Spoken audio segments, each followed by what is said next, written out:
Muito bem, seguimos então para a nossa aula 8, a última dessa sessão número 2, as mulheres importantes do Novo Testamento. As mulheres no dia de Jesus ou no ministério de Jesus, elas tinham uma participação financeira importante no ministério de Jesus, ou pelo menos apresentável, né? Ou seja, pelo menos mencionada, essa participação financeira no ministério de Jesus.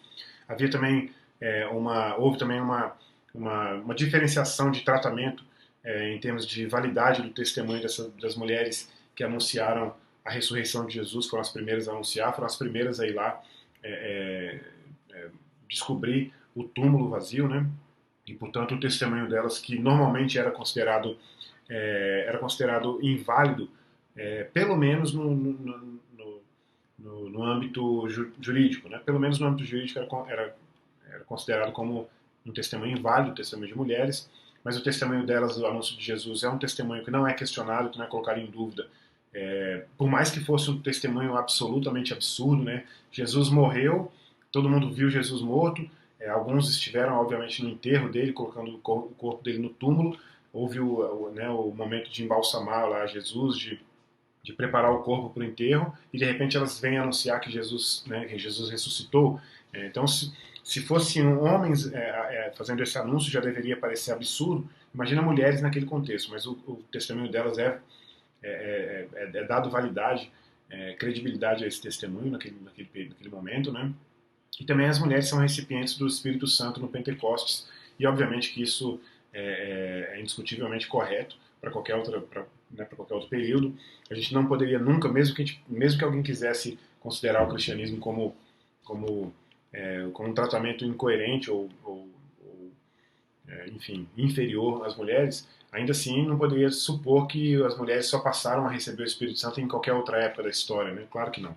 Então elas foram recipientes também do Espírito Santo no Pentecostes, mas isso fica claro, né, pelo texto em Atos, e o fato de ficar claro pelo texto em Atos já indica que elas eram tratadas de uma maneira diferente, como eu disse, relativamente ao período e relativamente à cosmovisão judaica. Até os próprios judeus tinham uma perspectiva de tratamento inferior, vamos dizer assim, às mulheres comparado é claro, aos homens, né?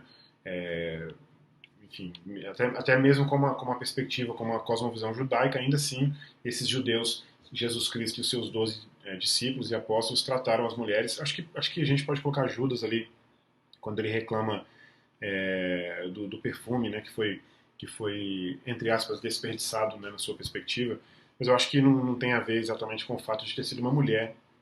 Mas mesmo assim, comparado aos demais, as mulheres são obviamente tratadas de maneira diferente no ministério de Jesus e vão ser tratadas de maneira diferente também, repito, relativamente ao período e ao contexto histórico, também na igreja primitiva. Então elas tinham papéis ativos na igreja primitiva. A gente pode citar Dorcas, Febe, Dorcas que foi ressuscitada inclusive pelo Espírito Santo através da obra de Pedro, né?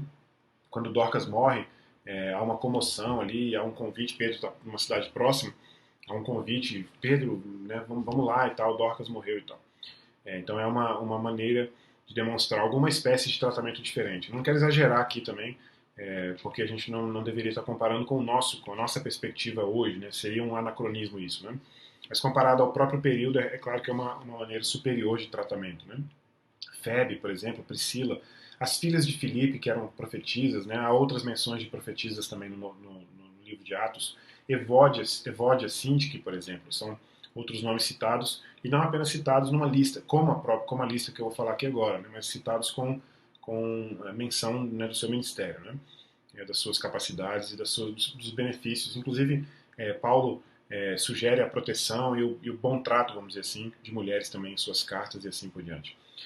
Na lista que Paulo menciona ali em Romanos 16, na lista de cooperadores, um terço dessa lista, ou até um pouco mais de um terço, 10 de 29 nomes naquela lista são nomes de mulheres. Né? Então a mulher tinha realmente um tratamento diferenciado, um tratamento diferente, não diferenciado, diferente no Novo Testamento, tanto no ministério de Jesus quanto na igreja primitiva de Atos em diante. Né? Então essa foi a nossa aula número 8, mulheres importantes no Novo Testamento.